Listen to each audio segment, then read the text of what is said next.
Welcome to Natural Habitat Adventures, Daily Dose of Nature. Today's topic, belugas, bears, and summer wildlife of Churchill. What you need to know before you go. Presented by NatHab Expedition Leader Eleanor Edye. I'm your host, Rob Mess. Thank you all so much for joining us here today. Over to you, Eleanor. Thanks so much, Rob, and hello to everybody watching now or on a recording later on. Happy to be here today. As Rob said, my name's Eleanor, and I'm one of the expedition leaders here with Natural Habitat Adventures. I've been working our beluga program for quite a while now, and I'm really excited to be here with you today to share some program details, what you need to know before you go, and I'll be leaving time for questions at the end as well, because I'm sure that there are things that maybe pressing on your mind that I might not specifically cover during our presentation today. So there will be time for questions at the end. So let's go over some details and let's get excited about this program, because it is, in my mind, it's personally my favorite program that I work on, and I think it's just a fantastic program. So we're going to take you today through kind of arrival in Winnipeg through to Churchill, what you need to know about packing and otherwise about the program itself. I'll look at some of the hotels and some of the activities and basically an overview of everything that's going to be going on during your summer beluga program. So we'll kick ourselves off here with our Welcome to Churchill sign. In case you're wondering what the weather is like in the summer, I will be talking about that, but you can see from this image that there are times in the summer where you may not need a sweater in Churchill, but I will go over our packing list upcoming as well. So it is a lovely place. It is located in northern Manitoba, and I'll throw up a map in just a minute here.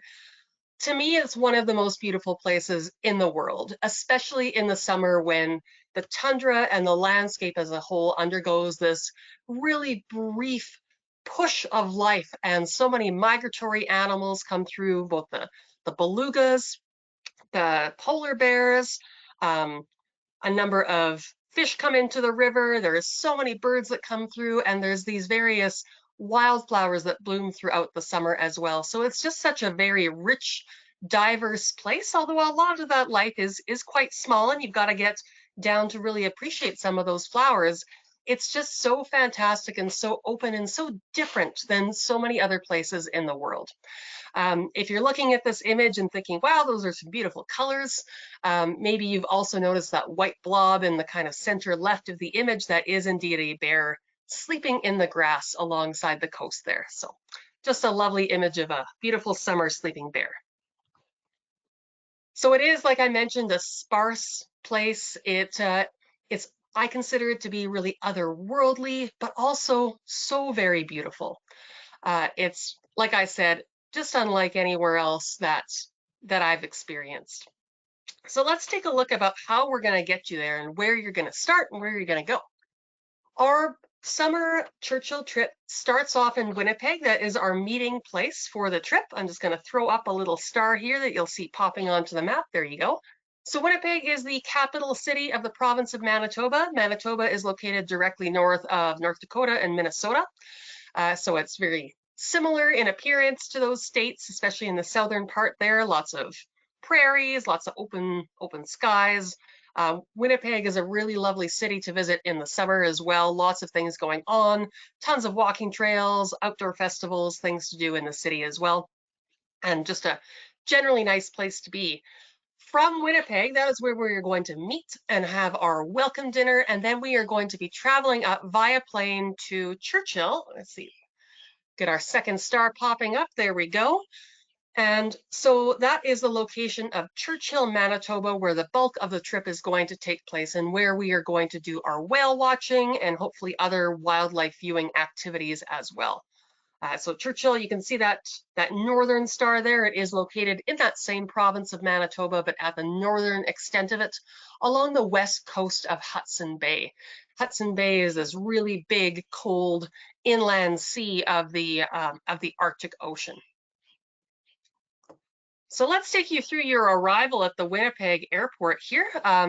You may certainly be choosing to drive in, or even sometimes we have some people who choose to take the train to Winnipeg because there is a The major rail line through Canada does go through Winnipeg as well, but most of our arrivals do come to the Winnipeg International Airport. And this here is a view of the baggage claim area, the main baggage claim area, I should say, for our domestic flights. So if you've done any traveling in the last few years, you probably know that through COVID, there was a number of different controls required at the border for showing of paperwork and this and that. At this point, all that is done. There's no special paperwork required for entry at the Canadian border for those who are traveling from the States. Nor is there any masking required on planes. So there's still all the standard passport controls. You still do require your passport to fly into Canada, but that's back to what we would call kind of pre-COVID normal. And like I said, no masking required on planes or at the airport, though you will see, especially in Canada, people choosing to still wear a mask on planes in some places just to reduce the risk of getting sick while traveling. And that's at any personal discretion that you choose to exercise there. So like I said, this is our main baggage claim area in Winnipeg. And if you look at the left-hand side of the image, you can see an escalator coming down there. So if you are flying in from a connecting airport, so you've landed in Calgary or Toronto or Montreal or Vancouver, and you've gone through customs there and taken a domestic flight to Winnipeg, you will come down that escalator and collect your baggage at one of those 3 carousels there. And you will be met in that same area by your driver who is going to transfer you to the hotel. So they will be waiting right in that same area. Usually they just stand a little bit back so they aren't in the way of people trying to jostle and collect their luggage. But I do assure you that there will be a driver wearing probably a hat much like this or some other kind of NatHab logoed gear watching for you upon your arrival. For those who are connecting directly into Winnipeg, you will go through a slightly separate area. So if you are flying from a US airport into Winnipeg, you will go through customs in Winnipeg for that. Most of those connections go through Minneapolis right now, but there are some other direct flights from Atlanta and LA right now as well. So possibly you may be coming through there. There is on the main floor, there is a customs area and a baggage claim area that's behind a gate that our driver cannot access. But then that area where the customs control area spits you right out into that main baggage claim area, right at that last carousel, carousel number 3. So again, your driver who's going to transfer you to the airport is going to be still right in that area. They know if you've been flying internationally, they know it's going to take you a little while to get through customs, and they will be there waiting for you to take you to our hotel for your welcome dinner. Now, I should note around the airports that if you're there, it's your kind of last chance and first chance for a few things while you're there. There are money exchange services available at the Winnipeg airport, and if you are choosing to exchange some US cash, for example, you can do that at the Winnipeg airport in the main baggage claim area before departing the airport. There are ATMs available close to our hotel in Winnipeg, and there is some limited access to ATMs in Churchill. I will note that credit cards are widely accepted, whether it's in a taxi or whether it's at the hotel bar or anything like that, but you may choose to carry some cash for incidentals or any gratuities or maybe alcoholic beverages during meals, things like that. If you want a little bit of cash in an airport or the ATMs around our hotel in Winnipeg are good places to access that Canadian cash. Also, maybe the first place that you can get your hands on a Canadian donut, because we have a kiosk right in our arrivals area, just for those who can't wait another minute to get Canadian donuts and coffee there. So like I said, once you're met at the airport, you will be transferred by one of our drivers, our staffers, to our hotel in Winnipeg, to the Fort Garry Hotel, which is located right in downtown Winnipeg. That transfer time is it's pretty close. Everything in Winnipeg is fairly close, about a 20 to 25 minute drive, depending on traffic. The Fort Garry Hotel, like I said, it's located right in downtown Winnipeg, which puts you in an easy access area for a number of things, from museums and art galleries to nice restaurants and walking trails. So there are many amenities in the area that if you're choosing to arrive early or if you're just flying in early that day, you may want some advice on how to access those things and what's open that day.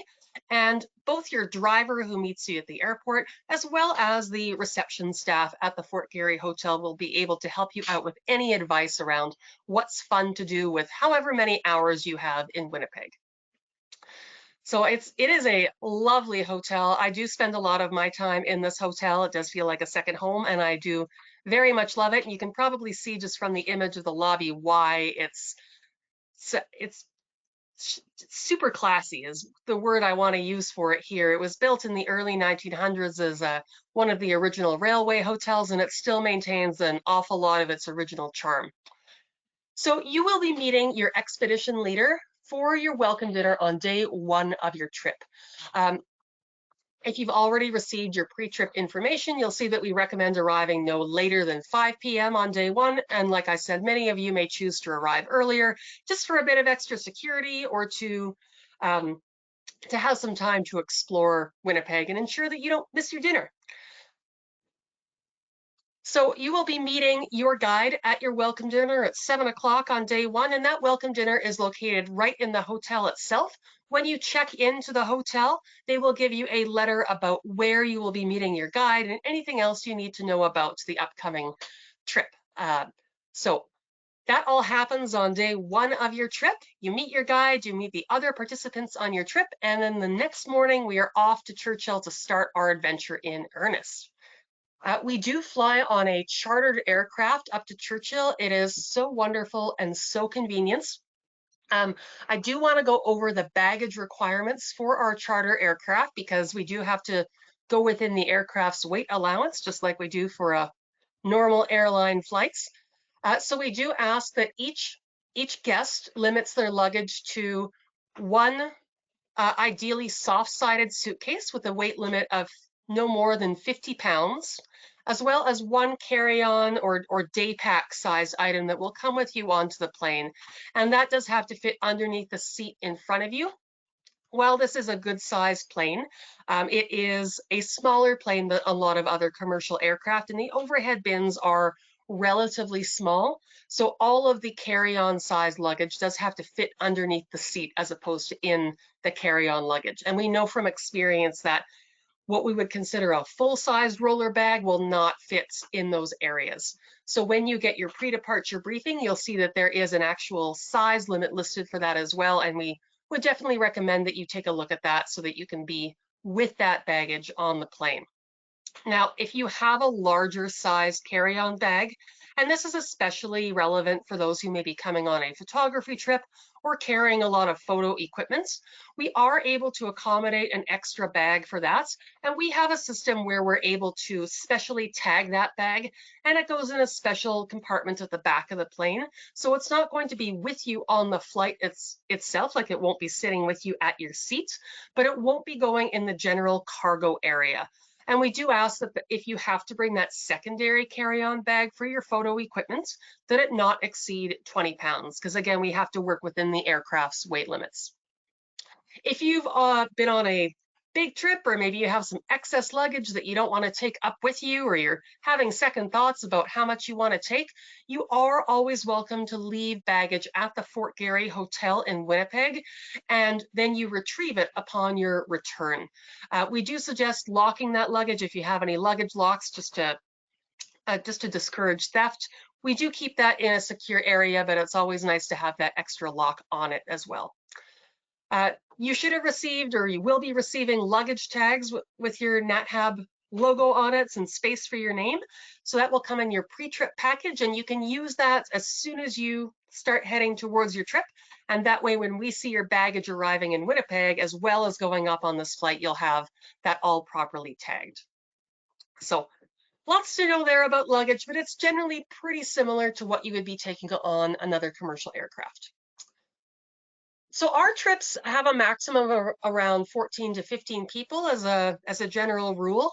You can see that there's more than 14 to 15 people on this plane. We do put multiple trips on a plane to make things more efficient as well as more comfortable. So when you travel up, it's not just going to be a 14-seater plane, it will be a larger plane that multiple groups can fit on. Again, allowing for more comforts, and also allows us to have a washroom on board, which is really, really great. Now you'll note that in this image, people are dressed for colder weather. I'm going to make sure this summer to take an updated image of people wearing summer gear, but I will talk in a minute about what I suggest using for clothing. While we are going up as a bigger group on the plane with multiple tours going up at the same time, once you hit Churchill, we are going to be working within our private group, and each group is going to have their own dedicated expedition leader like me or another expedition leader, as well as a dedicated bus and driver and an operations specialist while in Churchill. So we do have a lot of room on this bus. We usually have, it's a 24 or 25 person bus, and like I said, around 14 to 15 people on each trip. So lots of room for us and any photo gear or binoculars that you might be carrying with you too. In case you're wondering where you might be staying in Churchill, there are a few options that we use as hotels when we are staying in Churchill. This is one of them here. This is the Seaport Hotel.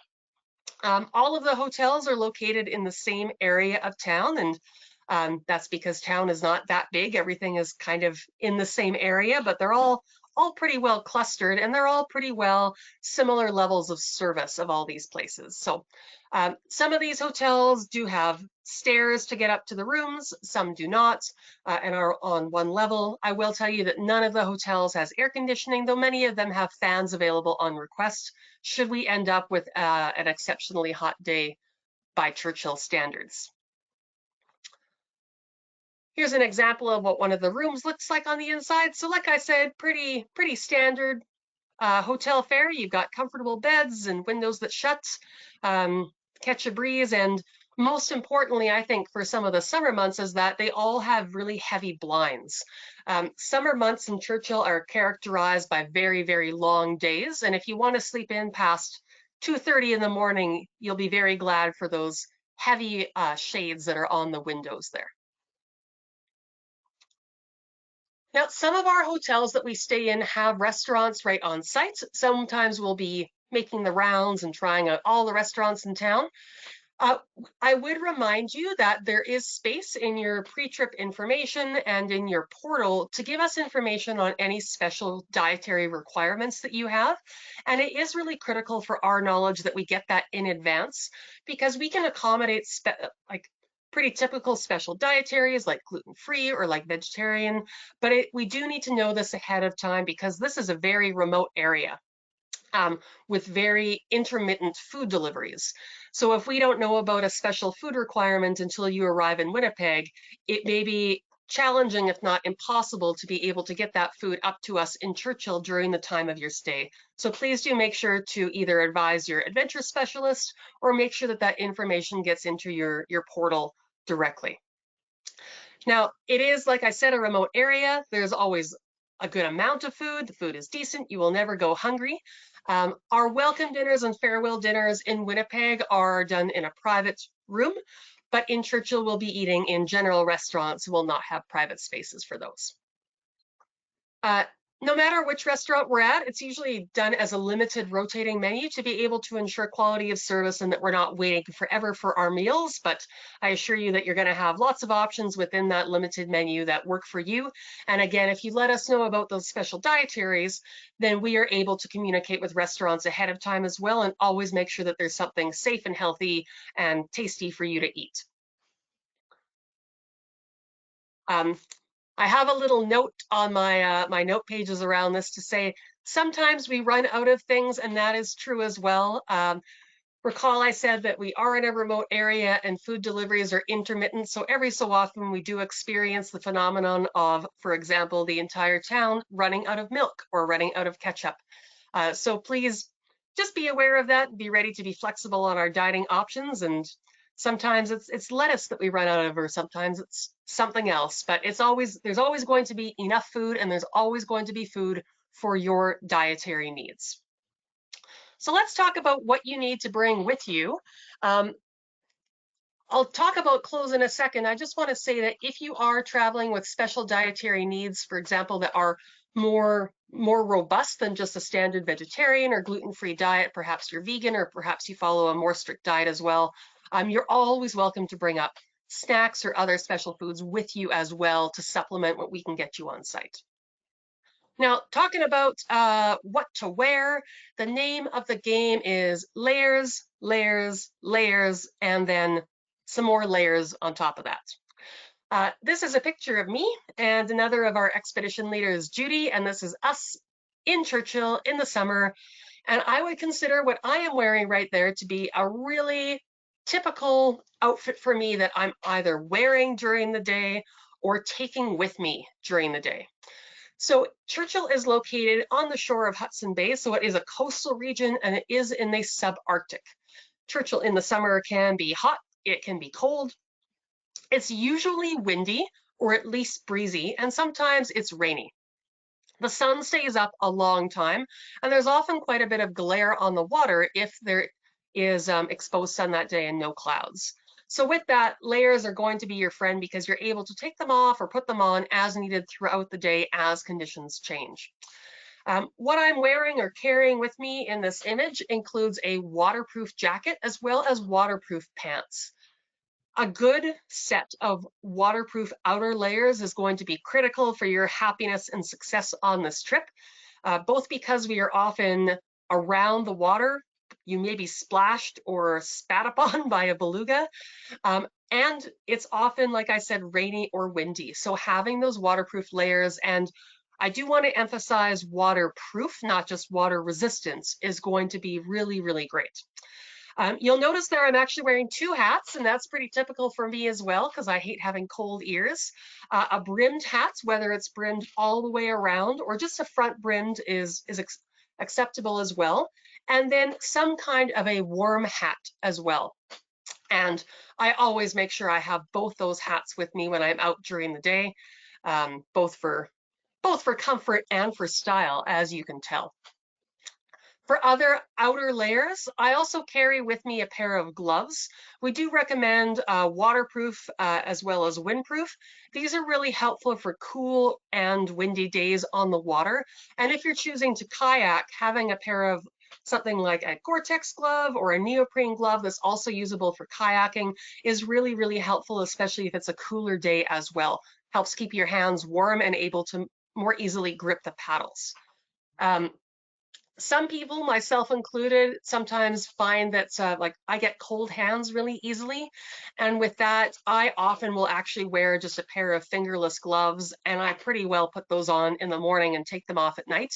I don't really, I find that I don't get overly warm having fingerless gloves on, and it helps keep my hands warm. If you suffer with reduced circulation, you may find that something like that works out really well for you as well. Now, the weather is extremely variable. So in terms of what other layers we have besides waterproof outer layers and hats and gloves, everything else will be an assortment of layers that's going to work for whatever we find today. I've been working in Churchill in the summer quite a long time, and I have found myself on occasion caught out by not bringing stuff that was either warm enough or cold enough. And while summer temperatures in July and August, our daytime high on average is usually around 68 degrees Fahrenheit or thereabouts. So a really lovely temperature. It can get down into the 30s, and it can also get up into the high 80s or even low 90s. So I often kind of, when I'm packing and I look at my bag, sometimes I think to myself, do I really need a down jacket as well as a pair of shorts? And unfortunately, the answer usually is you might. And if you might, you probably want to make sure that you have those various layers in place so that you can be comfortable no matter what side Churchill is showing that day.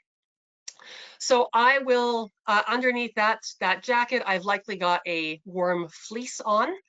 And underneath that warm fleece, I will have a quick dry shirt. I like quick dry shirts similar to the ones that we sell on our sites or anything similar like a safari style shirt. They're great if it's hot. They're a nice layer if it's cold. And in a minute, I'll talk about insect and what we do around insects. It is nice to have those lightweight layers on to protect our arms and other areas from insect bites as well. Other than that, you'll see that I've got polarized sunglasses on because we're spending a lot of time on the water, and having good sunglasses is going to make things more comfortable for you. I've also got a neck gaiter or a buff on that helps me keep Helps me keep my neck warm. It provides a bit of flexibility. And it's also, I'm going to talk about that for bug control as well. So that's kind of my, what I would call summer uniform. A lot of layers, a lot of differing layers ranging from really lightweight, quick dry stuff for my first layer, ranging through to fleece, and even I usually have a down vest with me, if not a full down jacket for some of our colder days as well. And then again with our waterproof layers available too. So lots of stuff, but again, it's going to be critical for your comfort when you're out on the water. Okay, what else to bring with you? Well, we would always definitely recommend, no matter what you're hoping to see, that you plan to bring a decent pair of binoculars. There's lots of different things that we might be hoping to see, from whales through the bears, maybe foxes, so lots of potential things out there. And sometimes we may be close and watching things with our naked eye. Sometimes we may want to have a little bit more oomph to our view and to have binoculars with us. If you want recommendations for binoculars, I'm happy to give those, but you're looking for usually a magnification range of around 35x or maybe a 42x. I personally use 8x42s. I know other people who use 8x50s or 10x50s. And if you have any questions about that, I'm always happy to answer it in the Q&A session. As far as cameras go, you talked a little bit about how to bring your camera up and how it would be transported on the plane.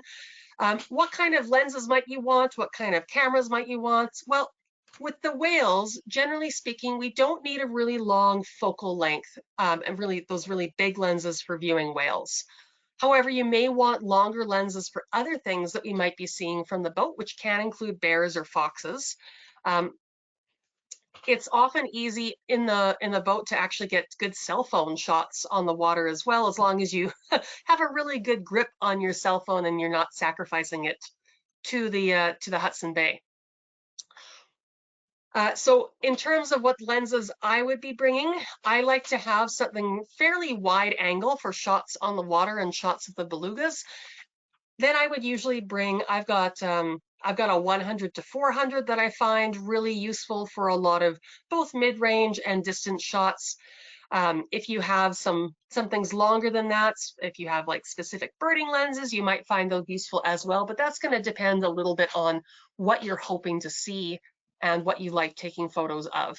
I usually find that having something relatively wide angle and then something at the higher end, but with a decent variation in focal length is enough for me during the course of the day. One thing I will note where it comes to binoculars and cameras is that we are going to be in wet places. Wet places might be rain on the ground, or it might be water being splashed into boats, or it might be water just kind of sitting in the bottom of a boat while we're moving. So we would really recommend that you bring either Ziploc bags or other waterproof bags to keep those lenses and binoculars safe while we're out, as well as know that you should expect your lenses to get spotty, including spots from salt water. So if you are bringing any kind of camera gear, definitely make sure that you are bringing a lens cleaning kit with you as well. Now, how about the bugs? Well, you're going to see bugs. You're going to see a great diversity of insects, and I hope you'll be really happy with your insect tour of Churchill. Seriously now, there are bugs in Churchill. This is one of the things that the subarctic is known for. We have been working in Churchill for a very long time, and we have a lot of ways that we manage working around insects. Your expedition leader will have bug spray. If you choose to carry your own with you, that's absolutely fine as well. Though do know that your guide will have some with them at all times. If you are bringing your own, we don't recommend that you bring anything with DEET. DEET is a type of insect repellent chemical, but it causes damage to equipment like Zodiacs that we're going to be on, and perhaps your binoculars or other camera gear. So we want to stay away from DEET, and we'll be providing other bug spray that is DEET free. Your guide will also have topical creams should they become necessary, like Afterbite or topical Benadryl. Now, I will say that this sounds kind of scary. This individual here is pretty well covered in insects. And I want to tell you that this photo was taken on a very, very calm day in the woods at around 5 in the morning on a birding walk. So it's not usually anywhere near this bad. A lot of the places where we access for our activities are along the coast, where there is almost always a good stiff breeze, and it really does keep the bugs at bay. The times where we see the bugs at their worst tends to be right around sunrise and sunset, and that tends to be when we're out for birding. So if you are hoping to bird, also know that you're going to be seeing the bird food that's flying through the air. There's a couple of different ways that we can manage these high insect times. We will be providing head nets like the one you see on the left-hand side there. These head nets just sit on top of a hat and then they just fall over your face, and they do a really good job of keeping insects off your face. They do need to be worn with a hat underneath them though, so bugs can't just land on your head and bite through, but otherwise they're really easy to use. The guide on the right there is demonstrating another way of dealing with insects, and that tends to be the one that I do myself because I don't like having things over my eyes when I'm bird watching.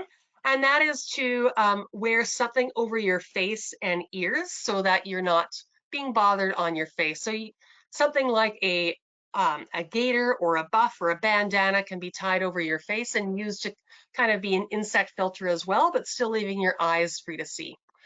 So like I said, the head nets are going to be provided to you, so those will be available for use.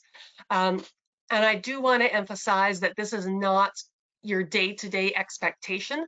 This is simply something that can happen at certain times when conditions are calm, especially at sunrise and sunset. This is the type of insect spray we'll probably be carrying, this or something just like it. The type of spray that we use is that the active ingredient is called picaridin or icaridin, it's the same thing. And it works just as well as DEET does, but it's safe to use on synthetic materials and it's also safe to use on children. It's a lot more gentle on the skin and on clothing and other gear as well. So that is what we choose to use. If you'd like to bring anything else up, sometimes people try citronella or lemon verbena. You're certainly welcome to do that. We're not going to have that with us. We're going to have something like this because we find this to be the most effective that we use on the insects in Churchill. All right, enough about bugs. Let's talk about some of the activities that we're going to be doing because our job is to get you outside into nature with the wildlife as much as possible. Now, on our summer tours, our focus is mainly on water-based activities. We have 2 scheduled Zodiac trips that are 2 hours long each. We have an optional kayaking experience, as well as a trip that combines whale watching with some local history and a trip to a local fur trade era fort. Now, on top of this, we have other activities that we're going to be doing as well. We do keep our days fairly busy, and I want to emphasize that all activities are optional. So whatever works for you is activities that you can choose to do. If there's anything that doesn't sound fun, you're always welcome to sit out. Now, because we're outdoors and we are on water a lot, we are somewhat at the mercy of weather.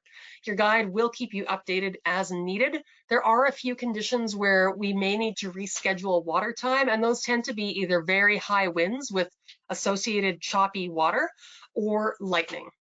If those conditions are in play, we may choose to push back or reschedule our water activity for that day, but we build flexibility into our schedules for this very reason. We do expect there to be at least one change in our schedule every single trip. Other than that, whether it's cold or hot or buggy or not, we are out there doing our very best to see this wonderful wildlife that we're here for. So sometimes we are in t-shirts and sometimes we are in what feels like every piece of clothing that we brought with us because it's cold and windy out there, but the whales are there, so we're out there as well. It really is a fantastic experience out there on the Zodiacs. Typically what happens on a full-size tour is that the Zodiacs will comfortably hold around 10 people. We split up, so we'll have usually around 7 people on each boat, lots of room for gear, lots of room to move around, lots of good views in every direction of these whales that we're going out to look for. If you've seen some of the underwater photography of belugas and you're wondering if you can do that yourself, it is possible. Most people who are doing underwater photography are doing it with the use of a GoPro on a long stick. I will say, I would by no means call it mandatory for your happiness to bring a GoPro. Sometimes people do choose to bring them along, and it can be fun to get those underwater shots. We never want to be in a situation where everybody on a boat is hanging off the boat with stuff in the water, potentially bothering whales. So if we have more than 1 or 2 people on a boat who are carrying GoPros, your guide's just going to kind of help manage who has their stick in the water at any given time. Things to know if you want to bring a GoPro. This is cold water. Your batteries will likely die very quickly. So either plan to not have your camera in the water very long or plan to bring more batteries than you think you need. The other thing I would advise is that even though the Zodiacs that we're on are fairly down in the water, they do have a pretty decent sized bulkhead on them. And if you bring a really short stick for your GoPro, you're not going to be able to get your GoPro very far into the water without you being in the water yourself. So consider an extendable stick for your GoPro if that's something that you'd like to bring. They are easily findable online or in camera stores, and that would be what I would recommend if you would like to bring a GoPro on this particular trip. Let's just show you what it looks like loading into these Zodiacs. So we work with the local partner Sea North Tours for our water-based activities. So we load off the dock. You'll be given a hand to hold onto and a stool to step onto, and we just step into the boat and then sit on the side. If you need some extra assistance for balance, there's a rope that runs alongside the edge of the Zodiac. If you find that comfortable to hold onto, though it's certainly not required if you don't want to.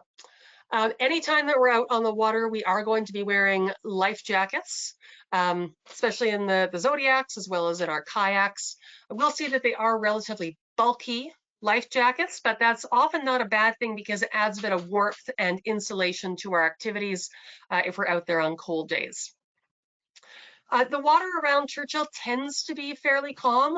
The seas don't get into really high swells like you might find, for example, around the Antarctic, but it can be choppy and a little bit bumpy. So anybody who has, problems with motion sickness, we would advise that you bring some motion sickness medication with you just in case you find that you need it. But usually it's not a problem for most people. For kayaking, we are not going to be loading off the docks for that. We're going to be loading right off the shore. And if you're worried because you've never kayaked before and you don't know if you can get in, that's okay. Nobody says that you have to kayak if you don't want to kayak. But if you've never tried it, but you still want to try it, you are certainly welcome to give it a go. We will help you get loaded into your kayak, and your guides are going to help push you in. You'll get some instruction on how to paddle and what instructions to watch for on the water. All of our kayaks do have skirts available. So if it is a cooler day and you'd like to avoid that splash, you can put a skirt to avoid getting a lot of water in the kayak. On warm days, we usually find that those skirts are just a little bit too much and they're too hot, and a little bit of cooling water coming into the kayak isn't a bad thing. This is one of these times where if you feel strongly about having a damp rear end, you may choose to wear your waterproof pants.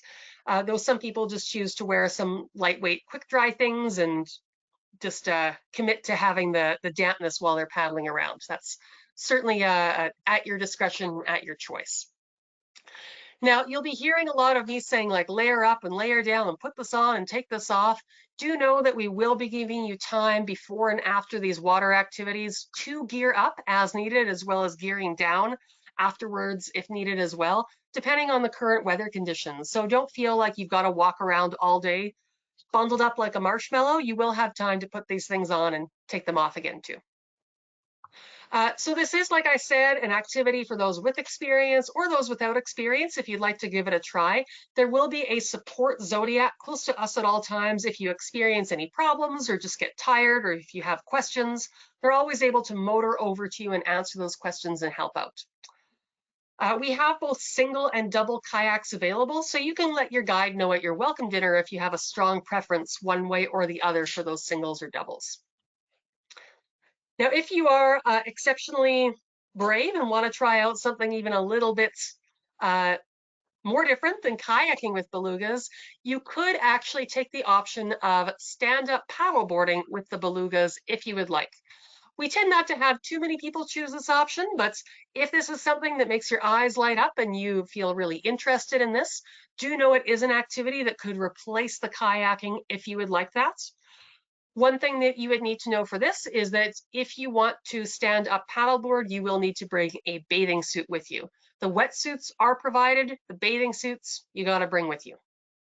And you can see in this image that there is a safety zodiac out to support the stand-up paddleboarders as well as the kayakers. So those activities happen at the same time. This is another type of boat that we sometimes go out in. It's a little bit bigger. You can see that this is one that we actually don't have to wear life jackets in because it's considered a ship, not a boat, if I'm getting that correctly. And it's just another way for us to see the whales and get a different viewpoint of those beluga whales in the water. Now, I've been talking a lot about our water-based activities, and I personally think that whales are the best thing ever, but it's not all we're going to be doing. We will be keeping us fairly busy as the days go by.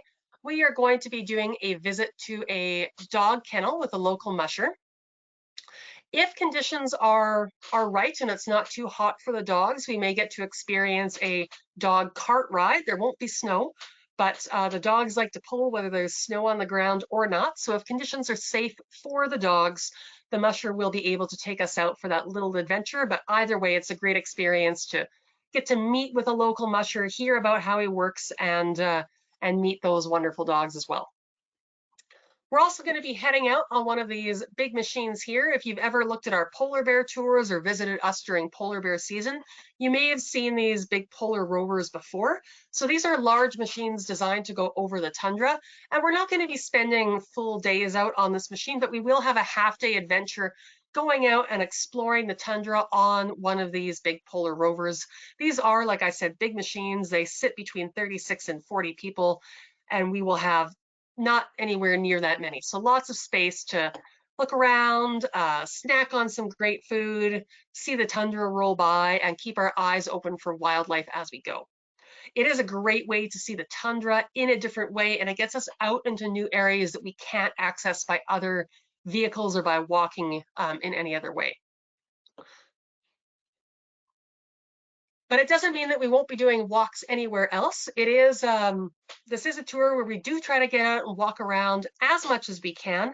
We are limited by the number of walking trails in Churchill, as well as by the potential wildlife encounters while we are in the area.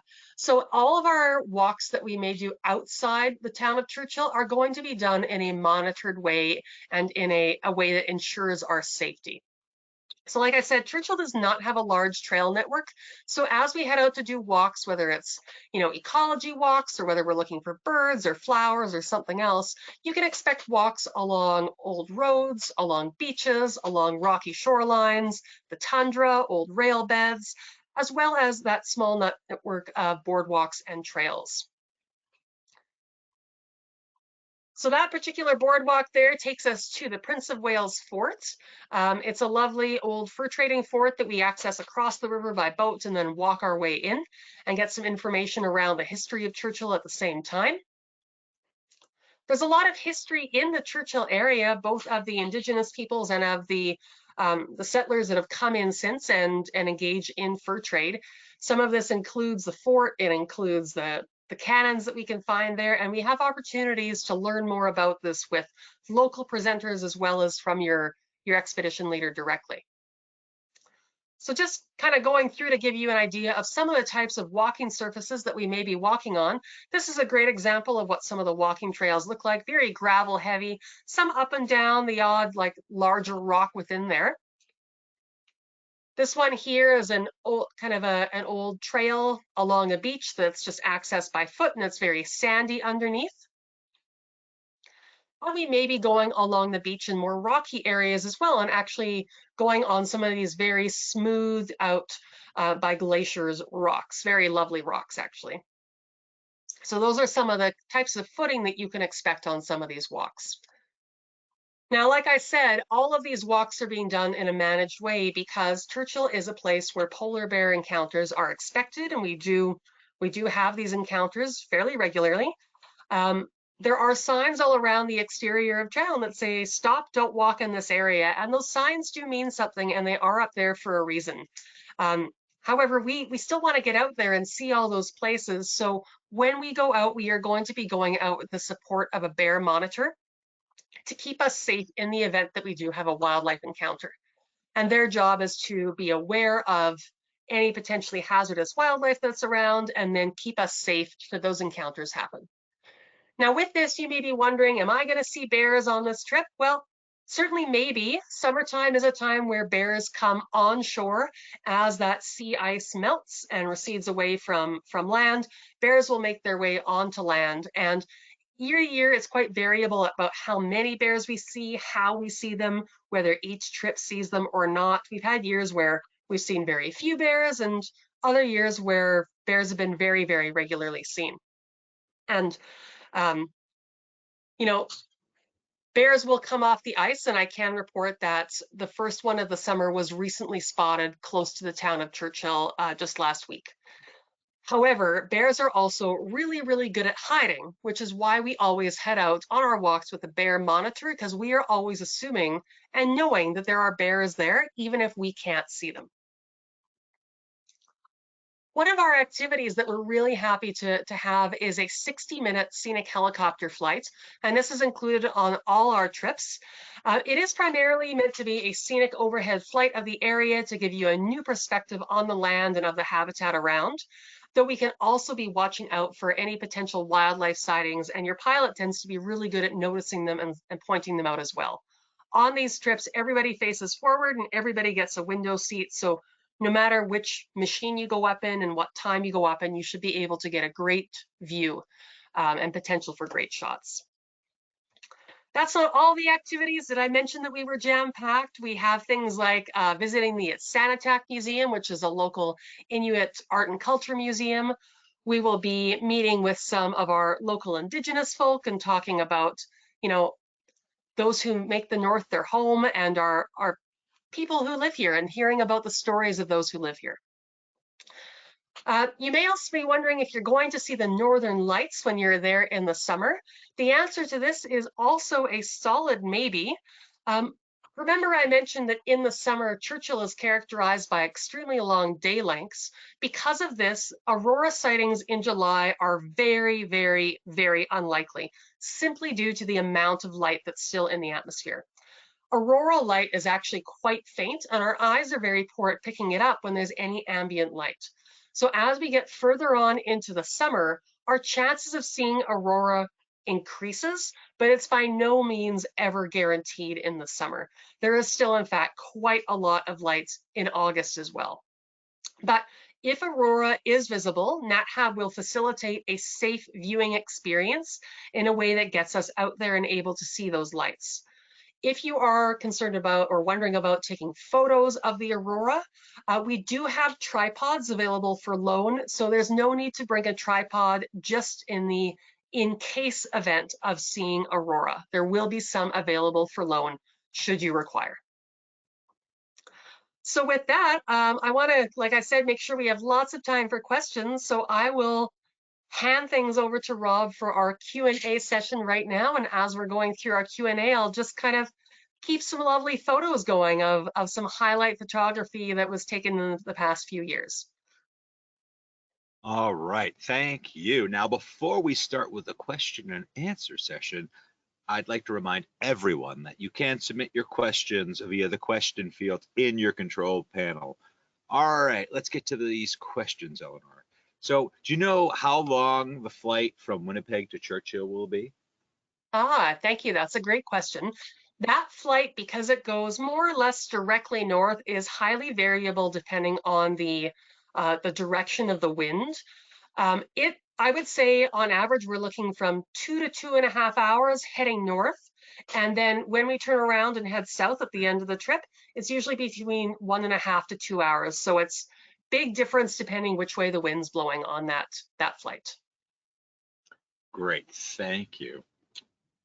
So tell me, is there a bug-free time of year to make this trip? Oh, well, I was going to say there are bug-free times of year around February or March. And that is when we do our Northern Lights trips. And it's around, minus 30, minus 40 out there, not too many bugs surviving those conditions. And I was all about to say that, and I just did, except that I remembered last winter as I was in staff housing and I was packing my bag, I found bugs flying around my closets, even at that time of year. So it's never completely bug free, just like Churchill is never completely bear free.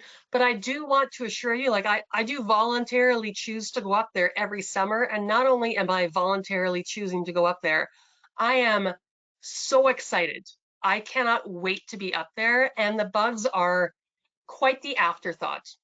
They're definitely something to manage, and your guide is going to be very experienced and ready to help you manage that.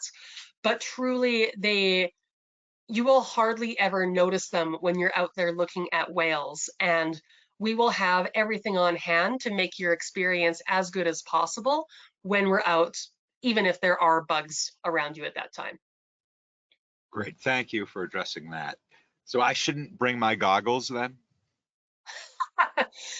Well, I mean, if your goggles make you more comfortable, you can certainly choose to bring them. Are these snow goggles we're talking about, or are these underwater goggles? Because that's two different answers there. Good point.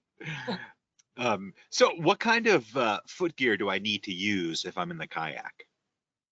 When we're in the kayak, we would ask that you have closed-toed shoes, because when you're loading into the kayaks and getting down into that area, we want to avoid any risk of like pinched toes or anything like that with open-toed shoes. But if you have something like a pair of Keens or some kind of water sandal, those are often really good choices for kayaking. Now, if you don't want to travel with an extra pair of shoes like that for kayaking, don't worry too much, because we will be loading you up while you're on dry land. So if you have, for example, your regular pair of hiking boots or a pair of runners, I would not expect them to get more than just a little bit damp while you're out there, because you will not be stepping in the water to get into your kayak. You will be on the tidal flat area where it's damp sand and damp rocks, loading into the kayak, and then I will get my feet wet and push you in. Gotcha, thank you. So what happens if I forget my whistle? Is there anything we can do about that? What happens if you forget your whistle? Are we concerned about whistles on the water, perhaps? Not too specific. Yeah, okay.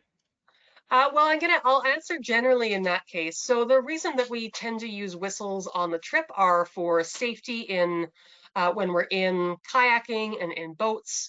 All of the PFDs, like the personal flotation devices that we use, do have an attached whistle. So if you are concerned that, for example, you might be out kayaking and you need to get somebody's attention and you don't have your own personal whistle, you're always able to use the one that is attached to your life jacket or PFD.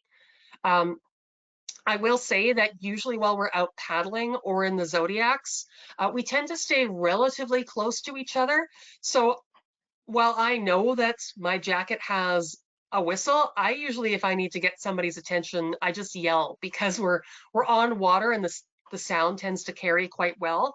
So if the concern is around safety on the water, we have people out there who are doing active monitoring of your safety while you are on the water. So even if you forget your whistle or you forget that you have a whistle, you're able to always get somebody's attention for assistance. Great, that's great to know. And how stable are the kayaks? The kayaks are pretty average, I would say average stability. If you are an experienced kayaker, they're going to feel like very stable to you. They are quite easy to get out on the water in. I've never personally tipped a kayak. Have I seen people tip in kayaks? Yeah, every so often it does happen, and probably about one time per summer. somebody takes the impromptu underwater tour of the Churchill River estuary instead of the planned above water tour of the Churchill River estuary. Now, I do want to emphasize that while this is always a possibility, right? If you're going out in a kayak, there's always a chance that your kayak's going to turn over because they're not giant boats, right? They're individually sized kayaks. Because we do require those flotation devices be on, pretty well the moment that you go over is the moment that you come back up. So we don't have anybody who's getting trapped underneath. And again, I do want to emphasize again that we have people who are actively monitoring your safety while you're out there on the water. If you are personally concerned around stability and you're not sure how stable or safe that you would feel, I would encourage you to maybe have a buddy or a partner and go out in a two-person kayak, because those two-person kayaks are just inherently more stable than a one-person kayak and less tippy. We will go over like how to kind of manage yourself in a kayak. It's not like we throw you out there with no instructions. We're going to give you those tips and advice about how to best kind of get out there and have your experience. And really quite reliably, for those people who are choosing to do the kayaking, they really describe it as a highlight experience, and it really is a wonderful time to be out. If you are concerned around safety, definitely talk to your expedition leader at the welcome dinner, and they'll be able to really best answer any specific questions you have around any needs that are individual to you in a kayak. Great, thank you for covering that. So is there going to be internet if I'm up in Churchill with you guys? Churchill usually has internets, and our hotels usually have internets. So Churchill does have access to a pretty decent network, actually, of signal. It is one fiber optic cable that has made its way all the way up to Churchill. It's a far cry from the days when I first started coming up, and you had one satellite connection in town and maybe a dial-up if you were lucky. So it's quite better than that. But I will say that within our hotels in Churchill, the actual internet signal that you are going to get depends on your distance from the router and how many other people are on the internet within your hotel. So my advice to people is generally expect to be able to send and receive emails. I would usually plan on uploading photos when I was back in Winnipeg or back at home, because we know from experience on these tours that not always is the internet up to that level of service to upload images, but you should expect to be able to have enough coverage to send and answer emails. And if you're choosing to come up with your own cell phone, some cell phones will work with the network in Churchill and some will not. You can chat with your provider if you want to make sure that your cell phone works in Churchill. And there is cell phone service within the town of Churchill and with a small radius outside Churchill. Well, thank you so much. Unfortunately, that's going to be the last question that we do have time for today. So I want to throw it back to you, Eleanor, for some closing comments. Sled, thanks so much for all the questions, everybody. And I just want to leave on a note of how over the moon excited I am that we're almost at beluga season again. It's my favorite time of year. And I sincerely hope that those of you who are here today are lucky enough to be coming up and getting to have this experience as well. It really is a once in a lifetime amazing experience. And I'm just so excited for summer to be coming around again. Thank you so much. Eleanor, thank you for the amazing presentation today. And I'd also like to thank everyone who tuned in today. If you're interested in information on how you can travel with NatHab, please give us a call at the number on your screen, or you can send us an email at info@nathab.com. Our adventure specialists are happy to help you out. Join us tomorrow for our next Daily Dose of Nature. You can check out this week's lineup, including registration links, on our website at nathab.com/webinars. We did record today's presentation, and we will have the replay available on our website soon. With that, I will conclude the webinar. Goodbye, everybody. We'll see you next time.